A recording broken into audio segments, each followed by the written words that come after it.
Hare Krishna. So we are going to discuss about chapter 8 of Srimad Bhagavad Gita. So in Srimad Bhagavad Gita, the first 6 chapters are Karma Yoga, second 6 are Bhakti Yoga, and the third 6 is Jnana Yoga. From Karma Yoga, it slowly Lord Krishna starts entering into the Bhakti Yoga, and in 9 and 10 chapters, it will be the top of Bhakti Yoga, the topmost way of connecting to God. And then slowly, the discussion in the last 6 chapters, Krishna enters into Jnana Yoga part. So it is just like a hill going to the top, and then coming down to Jnana Yoga aspect of the discussion. So now we are discussing about the 8th chapter, which is just before 9th and 10th chapter. 10th chapter, one of the most wonderful thing is 10.8 to 10.11 is Chatushloki Bhagavad Gita. It is the essence of entire Bhagavad Gita. Very amazing slokas, Chatushloki, 10.8 to 10.11. So 8th chapter is called as Attaining the Supreme. So in this chapter, we are going to learn the art of dying. So we'll start the discussion right away. So here it is. I'm just sharing a screen. Just a minute. Here we have.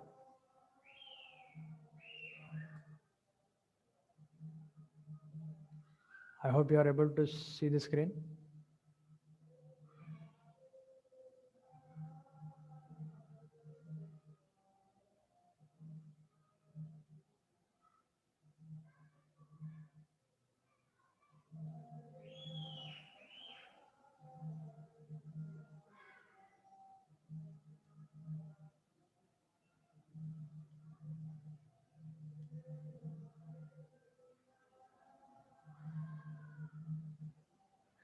So this is the 8th chapter. So all the discussions which we are making is from Bhagavad Gita as it is by His Divine Grace, A.C. Bhaktivedanta Swami Prabhupada, founder Acharya of the International Society for Krishna Consciousness. So the whole scriptures and whole of Bhagavad Gita speaks about these 3 topics: Prakriti, Jiva, and Ishvara, who controls both. And the whole yoga system is about connecting to Ishvara, the soul getting back in connection with the super soul. So fish back into the water, back home. So this discussion, this historic discussion between Lord Krishna and Arjuna is very, very, very deep. So the advancement of technology during the times of Kurukshetra is very, very high. This discussion has activated Arjuna in such an amazing way that uh, he has become such a hero in the world war. So in the Second World War, we hear there are 6 million victims, but in the World War during Kurukshetra, there are 64 crore victims. 640 million people have died. Very, very ghastly fight. So, and the weapons which were being used during those days, like Brahmastra, is so powerful that it can destroy the whole universe. And same Brahmastra is so precise that it can destroy the child in the womb of a mother without affecting mother. That is the precision of Brahmastra. We don't see such powerful weapons at present days. Like there may be missiles which can destroy a city or a little more than that, but we don't see the same weapon being used to kill a child without affecting the mother. That's not possible. And we can also see the example of zoom, like which Sanjaya zoomed into Kurukshetra with his Divya Drishti. It is so perfect without any break.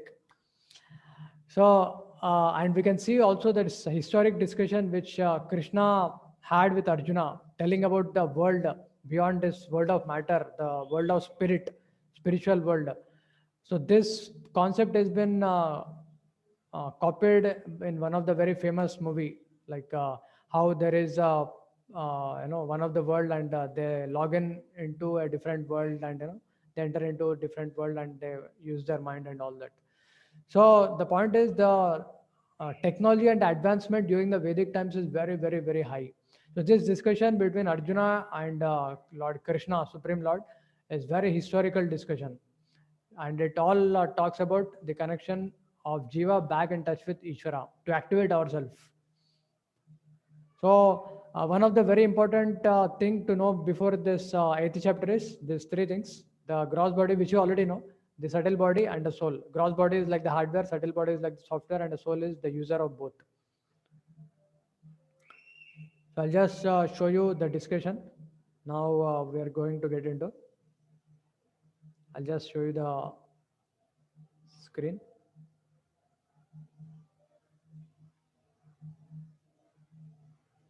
I hope you are able to see the screen.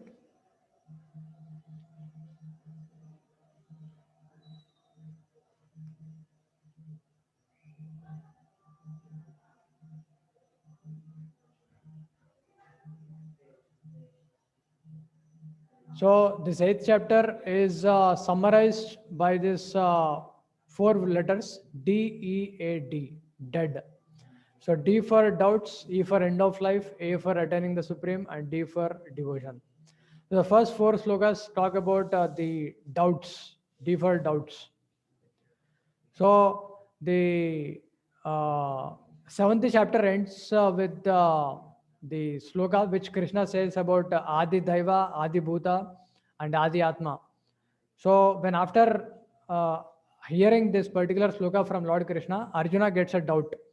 So what is this Adi Brahman, Adi Atma? What is Brahman? Kim Brahman and Kim Karma? So what is this karma? So all these questions Arjuna asks in the first two slokas, and then Krishna starts answering. So that is about the D part, and we'll just start the session right away, which is connected to the seventh chapter. So what is Adhyatma? So Atma can be understood in three different variegated ways, four different variegated ways. So when one is realized that I'm not this body, I'm a spirit soul. So one realizes that I'm a spirit soul, that is completely antimatter. So when one is not so much realized that Atma is only body or mind or intelligence, like that. So one of the important thing which we need to understand in this context is whenever someone passes away, we say that who has passed away. We should ask this question. This is a deep question. So now the body is lying still there, but who is it that has passed away? That is the soul which has passed away. Now, what is Brahman? So Srila Prabhupada, the Acharya in Brahma Sampradaya, describes in a very simple way. Brahman is indestructible and eternally existing, and it refers to the living entity. And Parabrahman refers to the super soul. So Brahman is infinitesimal spirit and Parabrahman is infinite spirit. So Brahman is Jiva Tattva and Parabrahman is Vishnu Tattva. So Brahman can never become Parabrahman. So we can never become God. So this is one of the very important point. And what is karma? So whatever activities one does in one's lifetime, so they all get recorded in one's mind. Mind is like a hard disk. So according to the frequency which one sets because of the activities called karma, that is the subtle body. The frequency which is set in the subtle body, one gets an appropriate another body. Just like, according to the frequency, there is the receptivity of a receiver. The receiver receives that particular frequency and processes it by showing the picture and everything. In a very similar way, according to the frequency which the subtle body sets, one gets a different body. Like here, we can see a person eating anything and everything, he gets a body of a hog. Another person who is molesting a woman, he gets a body of a dog. But someone is activating his consciousness, is rising above the material consciousness to trying to serve Supreme Lord. Like here you can see Hanumanji trying to serve Sitaram. So one will be elevated to a very, very high consciousness. This is a very high consciousness.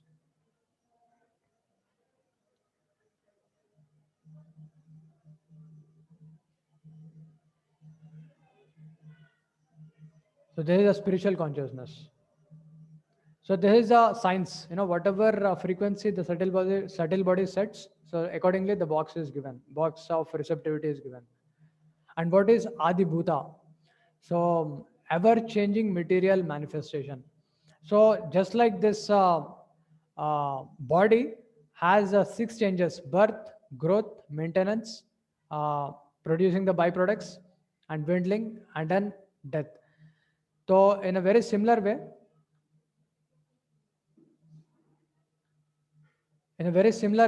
we can see that this whole universe also has creation, and it has growth, and it has maintenance, it has dwindling, and there is pralaya also.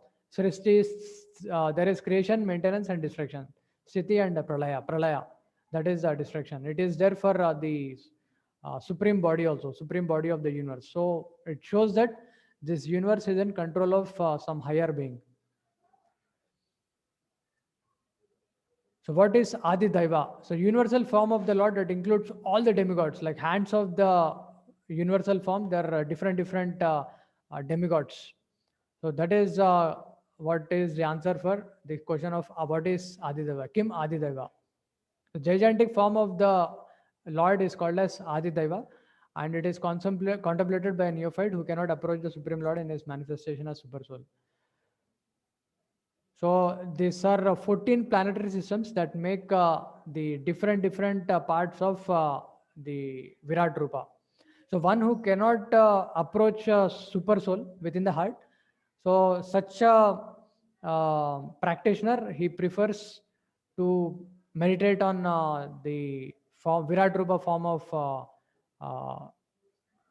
the Supreme Lord, universal form of the Lord. That includes all the demigods, and so that's how he advances in his consciousness. So there's the point in relation to Adi Daiva. So advanced person, he meditates on super soul, Dharanashra of a detached yogi. So this is about the attached yogi, and this is about the detached yogi, Dharanashra of a detached yogi. So Adi Yagna is the uh, super soul who is there within our hearts. He, when he has been offered one's consciousness, that process is called as Adi Yagna. So living entity makes different varieties of sacrifices, and if he has material desires, then he may be wanting to go to heavenly planets, and that's how he advances himself. In and this heavenly planet is also within the universe only. When the merit of sacrifice is exhausted, the living entity descends to the earth in the form of rain, because the stay in the heavenly planets is temporary, which is because heavenly planets are also within the material world only, world of matter, so it is temporary.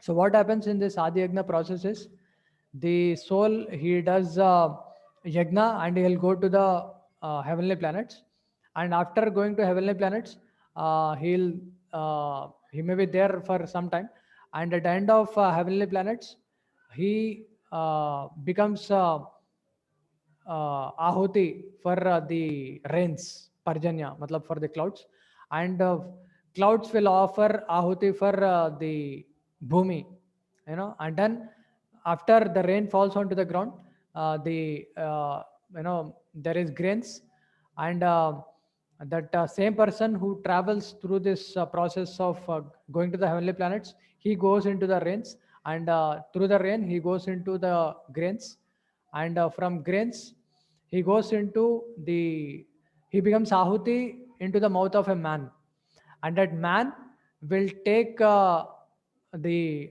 anna, and then he will produce semen, and that man, he will offer ahuti to women, and women again will produce a child, and that child will again offer the yagna. So that is a cycle, it's a cyclic process. So in this way, the living entity perpetually comes and goes. There is a cyclic process. But a Krishna consciousness person, however, he is completely absorbed in God, and he'll completely go beyond this world of matter altogether. So there is the technicality of the first four slokas. And now we'll talk about the second four slokas. This is very important topic, very amazing topic. So the letter for this is E, end of life, 8.5 to 8.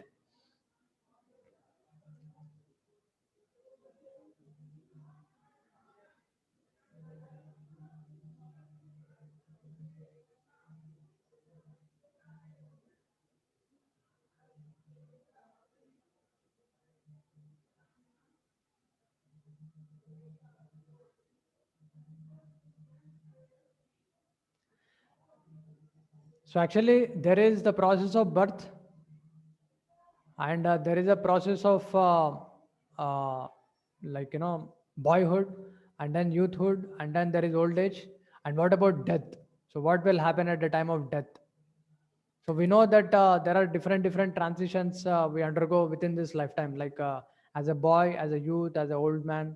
So what will happen at the time of death? So this is a very important question which we need to ask ourselves. So Krishna is saying this I'm a very amazing sloka. Antakale cha mameva smaran muktva kalevaram yaprayati samadbhavam yati nasti atra samsaya. Krishna is saying that Antakale, at the time of death, when one remembers God, ya prayati samudbhavam yati nasti atra samsaya.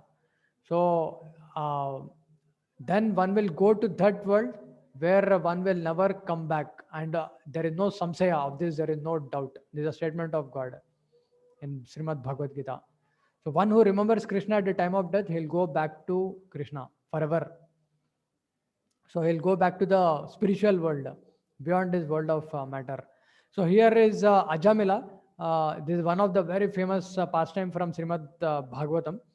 So Ajamila is a very nice Brahmana initially, but later on when he saw a man and woman embracing and kissing each other, he got so much agitated and he was so much disturbed that he was he abolished. I mean, he sent his mother and father outside his home, and he has removed his good and chaste wife out of home, and he brought that prostitute, and in the womb of that prostitute he brought he got so many children, around 10 sons.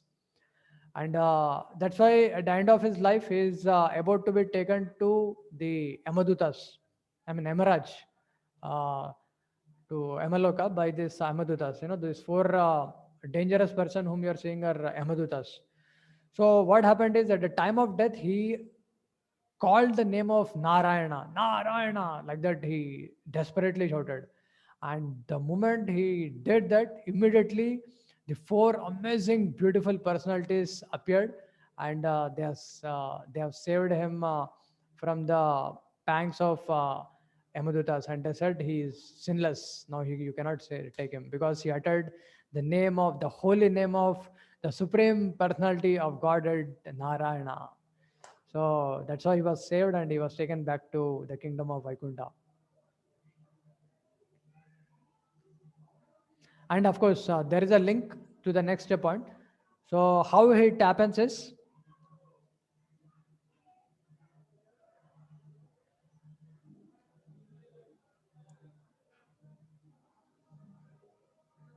so Ajamila was about to be taken by the Yamadutas, but he has been saved by Vishnudutas and he was back to Godhead. You can see on the right hand side there is Vaikuntha Viman.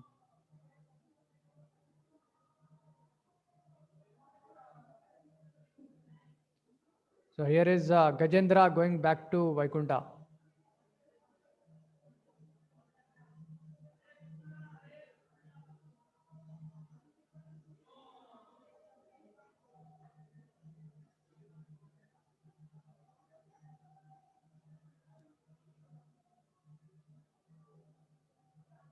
Gajendra, at the time of death, he called desperately for Lord Vishnu, and he went back to Vaikuntha.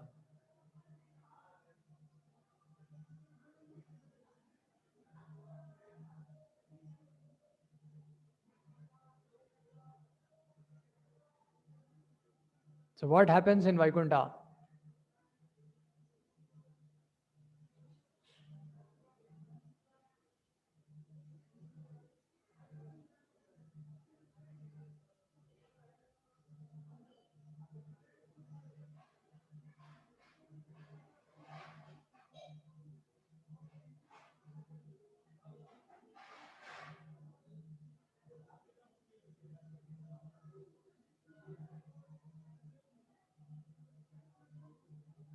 So there is ever glorification of Supreme Lord Vishnu.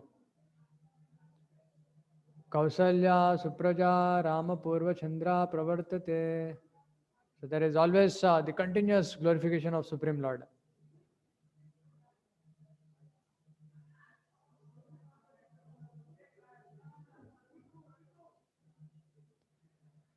So on what basis the soul is awarded the next body? This is a science of reincarnation. So I was talking what happens at the time of death.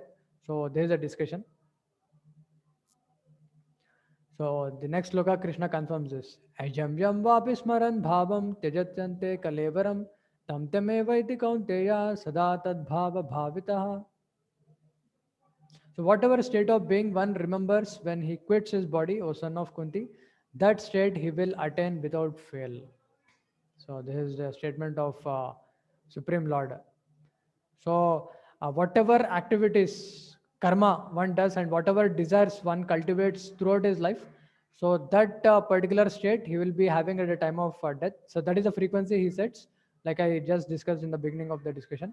And accordingly, he'll be given the body, the box. And if he's remembering God at the time of death, he'll go back to God. So what should we do? We have to just chant holy names throughout, we have to practice chanting holy names. Hare Krishna, Krishna Krishna, Hare Hare, Hare Rama, Rama Rama, Hare Hare. So that's how, we practice. So these are the two parameters which decide our frequency at the time of death. So one is the desires which we store in our mind, and the good karma or bad karma within the account. So according to these two parameters, one will be setting his frequency and he'll be entering a different box. A different box in sense, different body.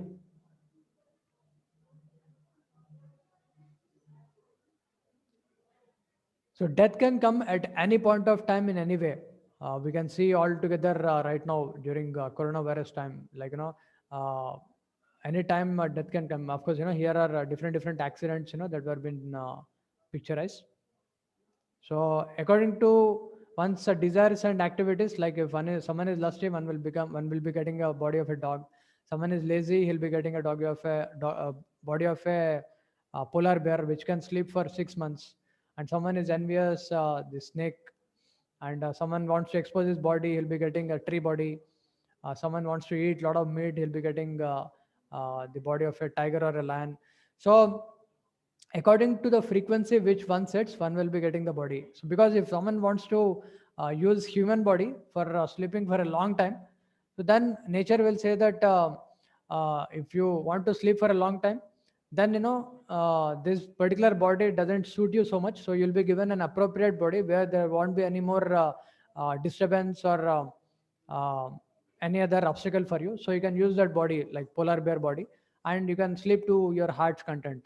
And someone wants to expose his body, then why human body you want, better, you can take the body of a tree where you can expose for to heart's content for thousands and thousands of years in heat, cold, in all the seasons.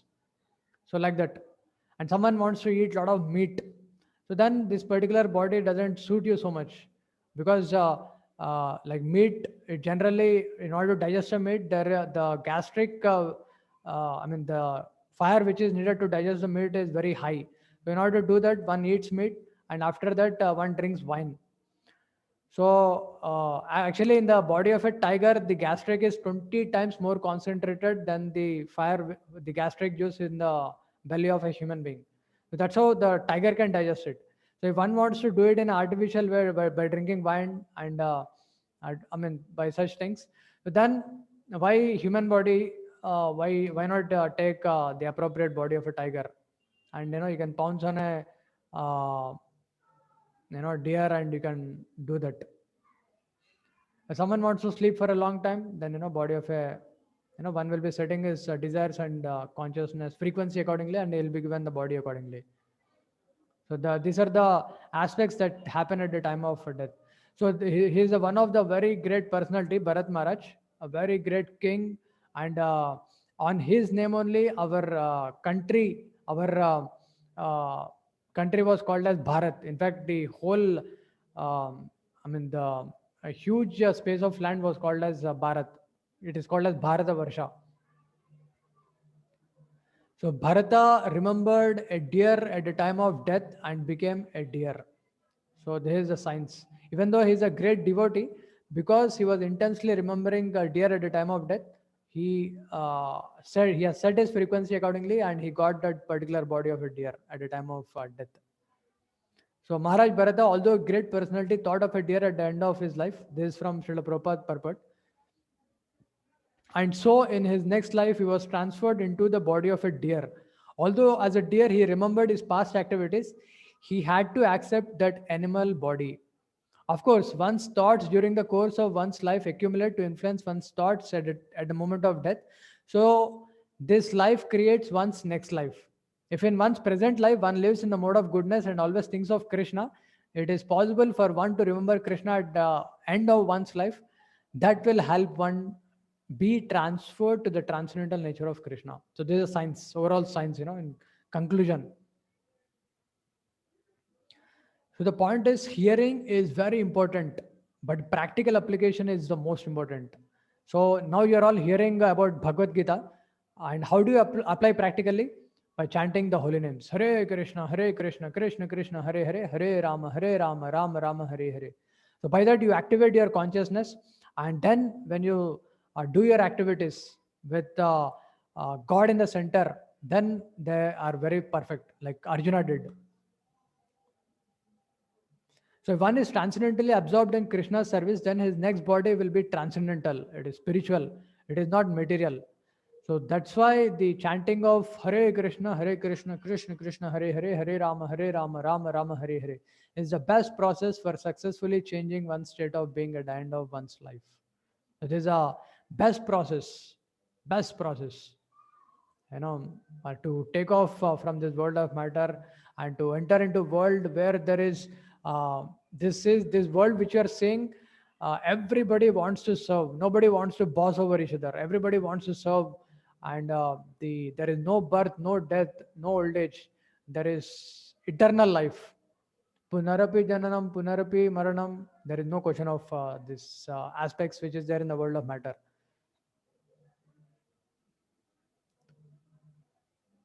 So Krishna is saying, thinking of Krishna always, Tasmat sarveshu kaleshu mamanusmara yudhyacha. So Krishna is telling Arjuna that mam anusmara, like constantly thinking about God, yudhyacha, you fight. So that is the point. I mean, you chant holy names, and with thinking, with consciousness fixed on Krishna, you do your activity of fighting. So that is the point. So Krishna said, Sarveshu Kaleshu Mam Anusmara. So now Arjuna may think, how is it possible? So Krishna says, Abhyasa, by practice. Abhyasa Yoga Yuktena Chetasa Nanya Gamina. So how is it that all the time I have to think about you, my Lord? So that is by practice. So here there is a link to the next point. Krishna will now tell Arjuna different ways of remembering him. Now Krishna is going to tell that particular aspect. What are the different ways to remember him?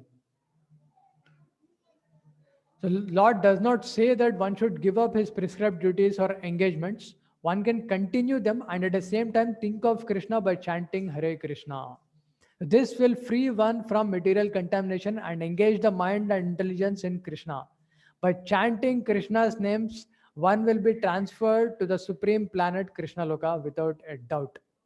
Without a doubt.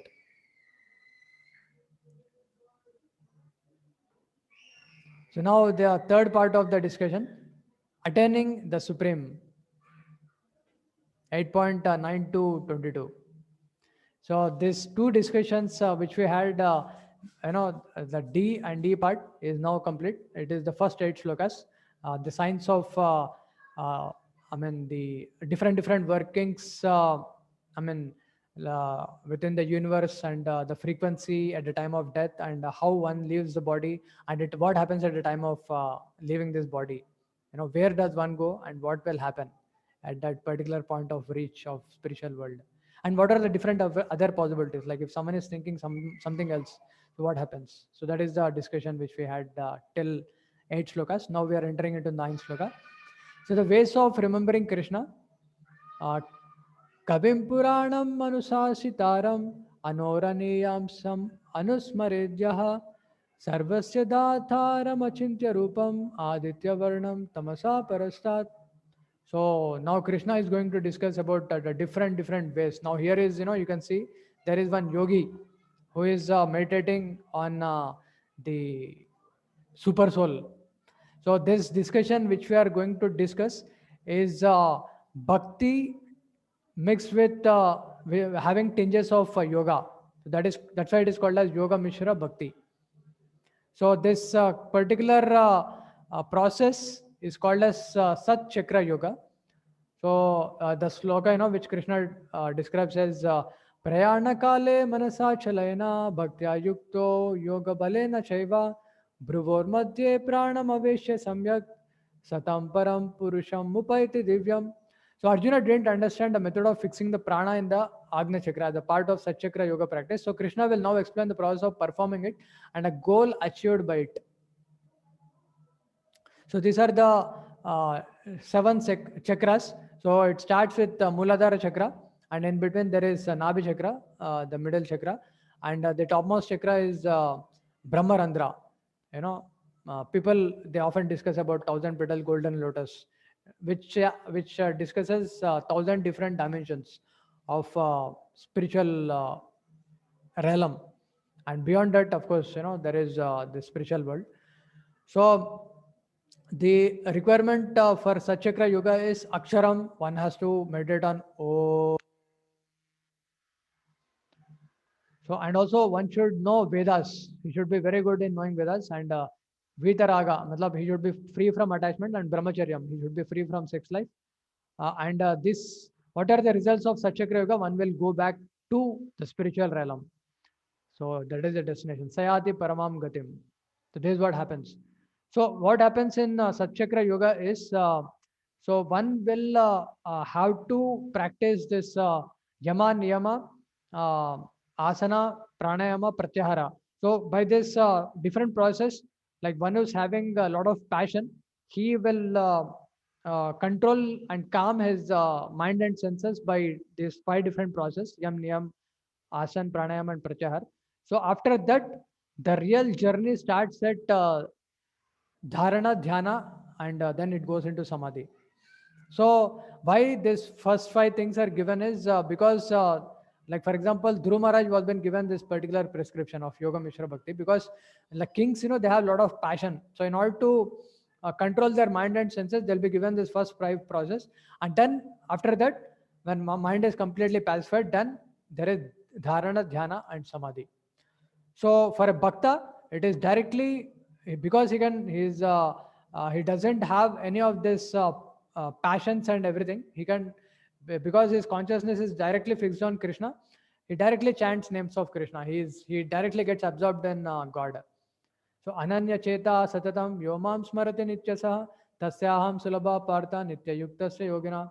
So this is the easiest way of reaching Krishna. Kevala Bhakti. Here is the easiest way which Krishna is mentioning. The yoga process which you just saw, the Satchakra Yoga, is very, very difficult. You have to do a lot of, the physical labor. But once, you try to fix your consciousness directly on Krishna, then it is very easy. So now we are going into the 15th sloka. So Krishna starts the next theme where he says how to get the impedance to fix the mind on Krishna by describing the results of Kevala Bhakti. And the result of not fixing, what happens also he will be discussing. So what happens when one fixes his mind on Krishna by Kevala Bhakti? Then one will go back to that world. Napnuvanti Mahatmana Samsiddhim Paramam Gatim. So this world is called as, you can see here, the white circles. So, the white circle where there is death, anger, lust, lamentation, pain. So this is actually Dukkalayam Ashashvatam. So this world, actually, the present world which you are seeing, it is Dukkalayam. There is full of Dukkha.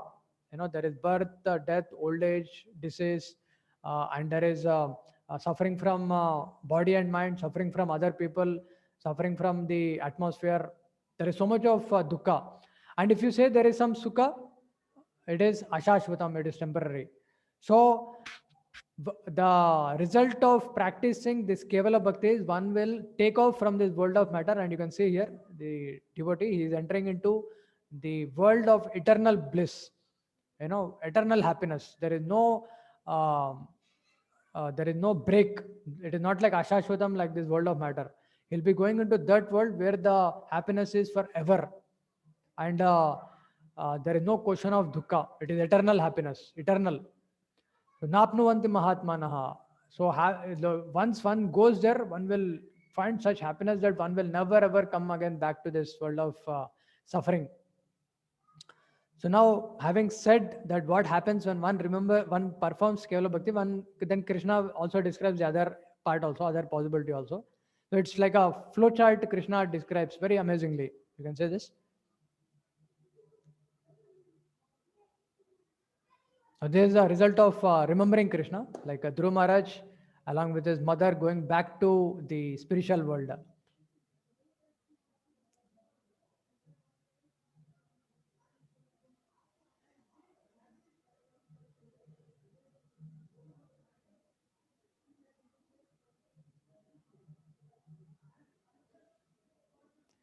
Now Krishna describes the other possibility.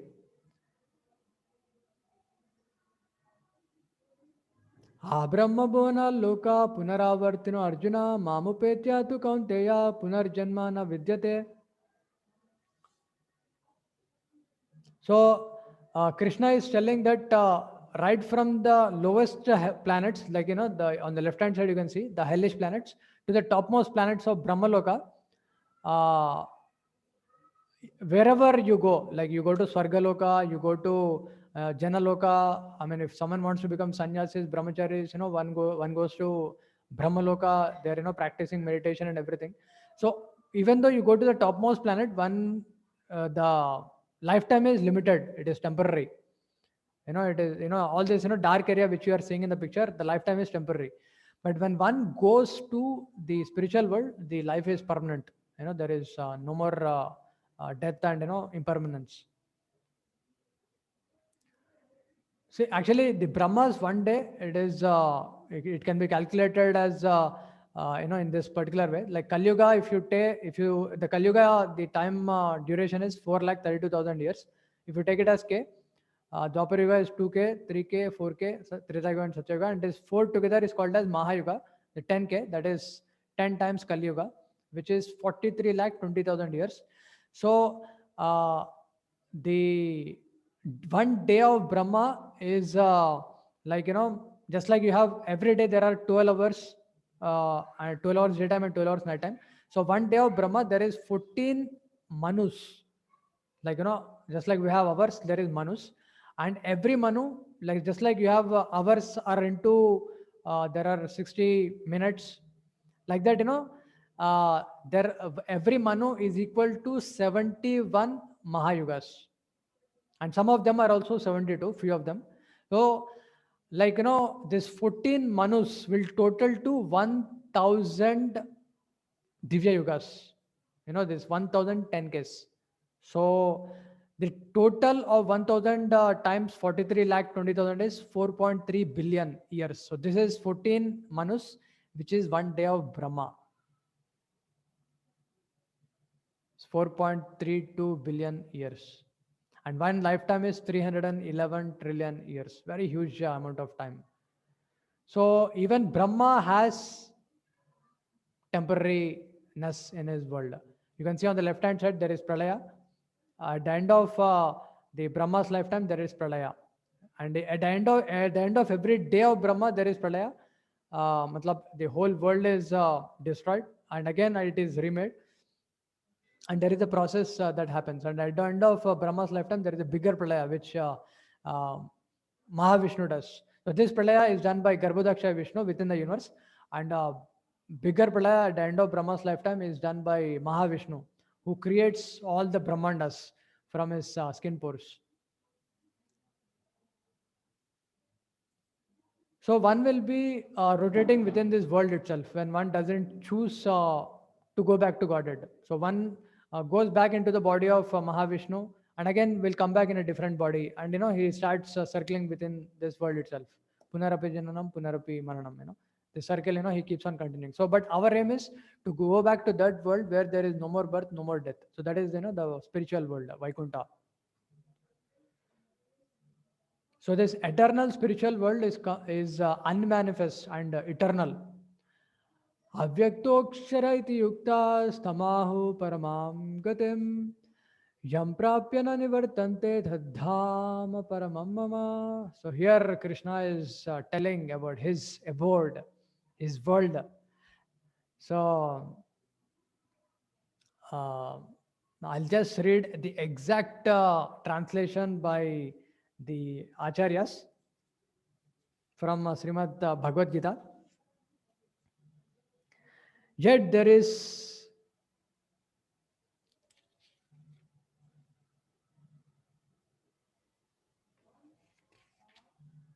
that which the Vedantis describe as unmanifest and infallible, that which is known as the supreme destination, that place from which having attended one never returns, that is my supreme abode. So these are words of Krishna for you, for all of you.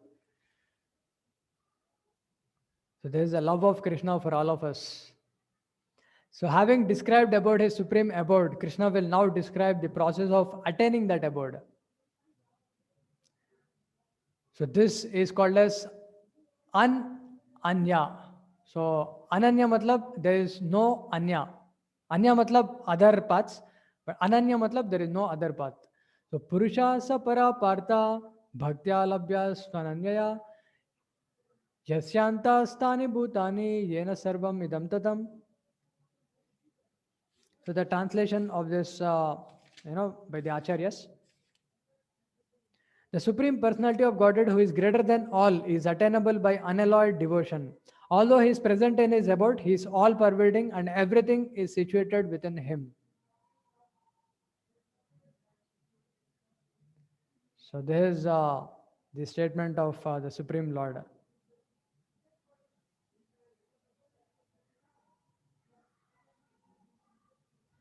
How to attain this particular world. When you just practice, just like aeroplane, it just focuses on the runway without going here and there, and by complete focus on the runway with full force, it puts the full force and it takes off from into the air, and it is a free bird. In a very similar way, when you practice Ananya, like the four regulative principles which Shastras describe is no meditating, no gambling, no intoxication, and no illicit sex, and chanting the holy names of God. So when you do this, that's it. At the end of life, you'll be going back to that world. Having gone there, one will never again return. So here Dhruv Maharaj has attained that fortune. He has practiced that Ananya Bhakti, and having got mercy of Lord Vishnu, he goes back to Lord Vishnu. So the fourth part is devotion.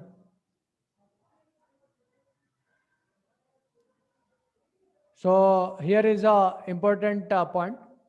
So at the time of death, there are two ways of living. So generally, one is having,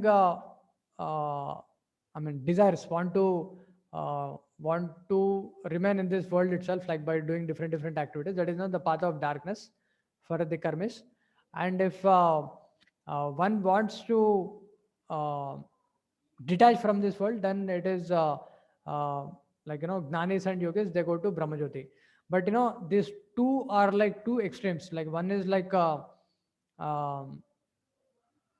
two extremes where there is instability in achieving the ultimate perfection. Like karmis, the problem is quite clear. Like they are called as bhogis, and Gnanis, Yogis, they are called as Gnanis, especially they are called as tyagis. So the problem will be just discussing what happens with the karmis, yogis, and Gnanis. So just like you take an example of a man who lost his purse. So imagine you were to find his purse, with money.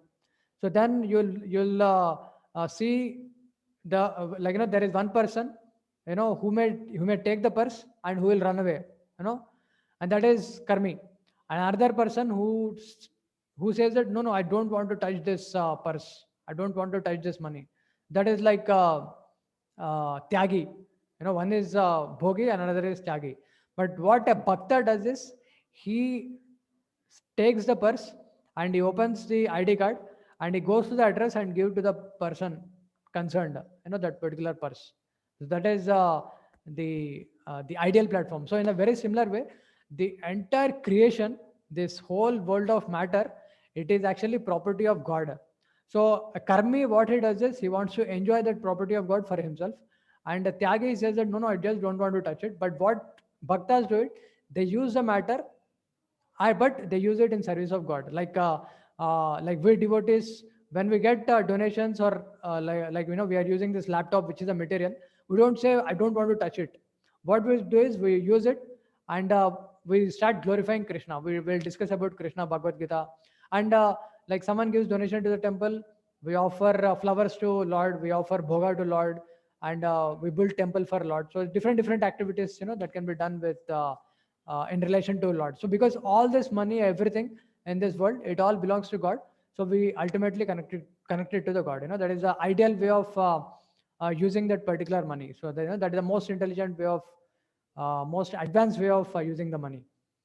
So that is the best way of detaching oneself from the matter.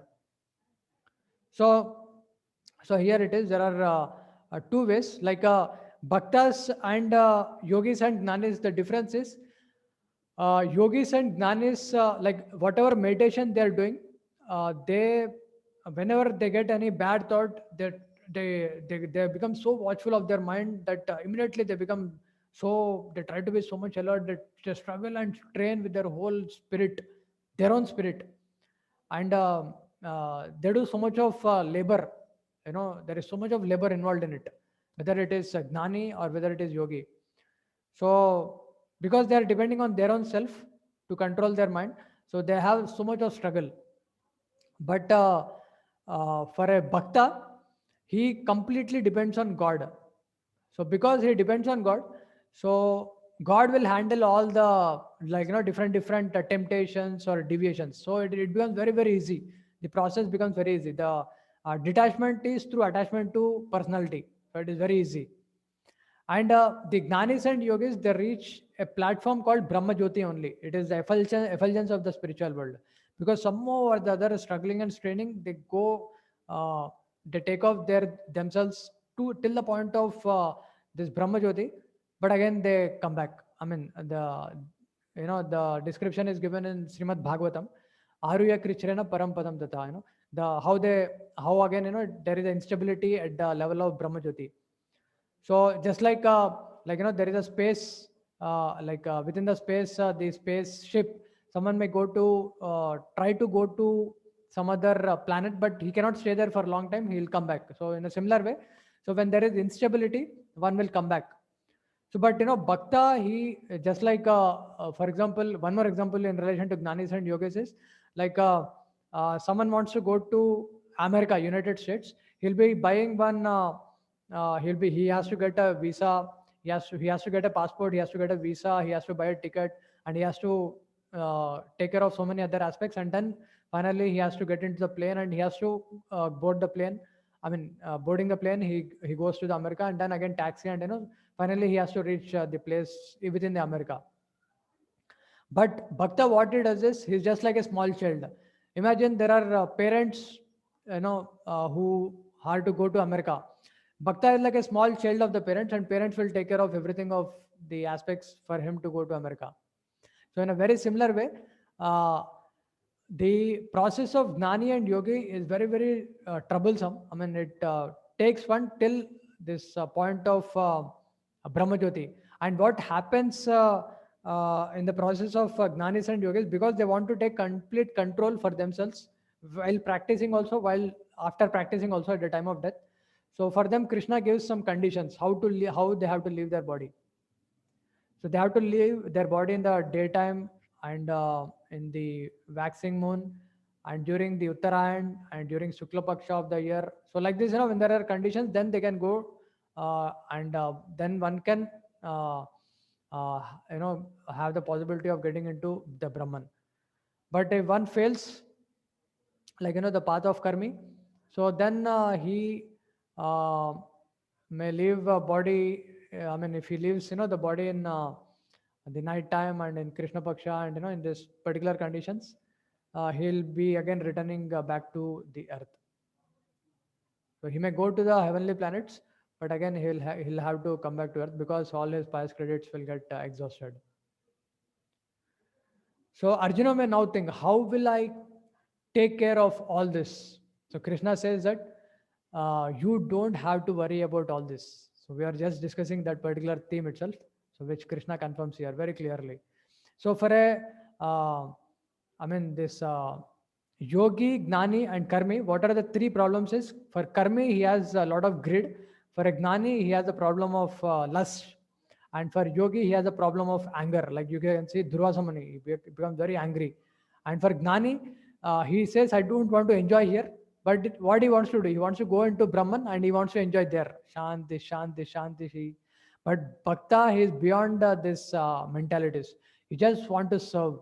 So that is the topmost platform. There is no question of again asat. Whether in the form of asat, in the form of lust, enjoying the Brahman, or in the form of anger, frustrated lust, like the yogis have, or whether in the form of karmis, who have a lot of greed, perpetuated lust.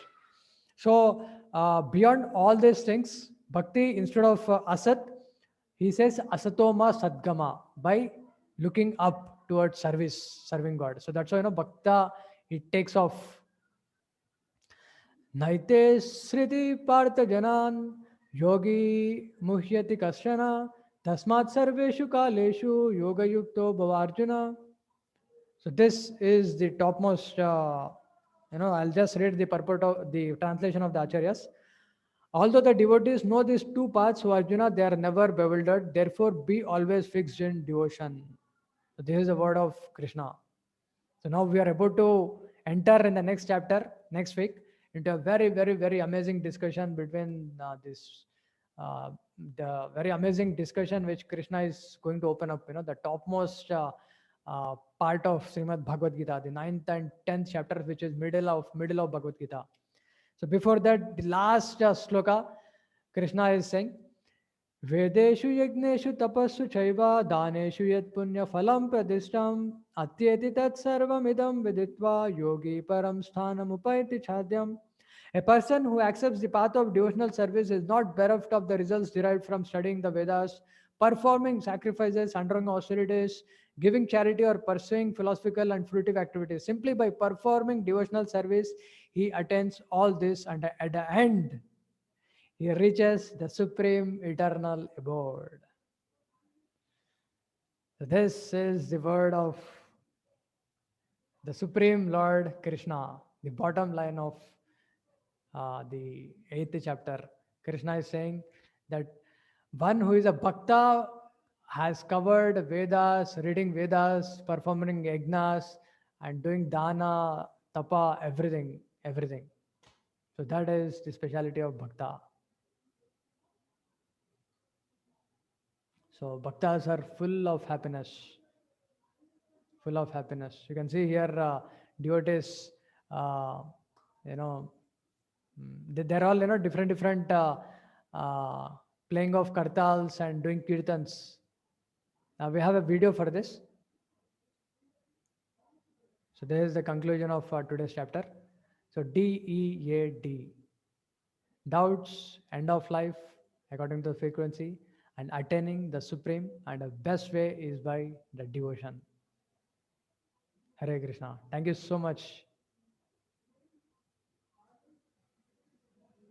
So next chapter is the topmost vidya, which is the Raja Vidya, the most confidential knowledge, the topmost part of Srimad Bhagavad Gita. Hare Krishna.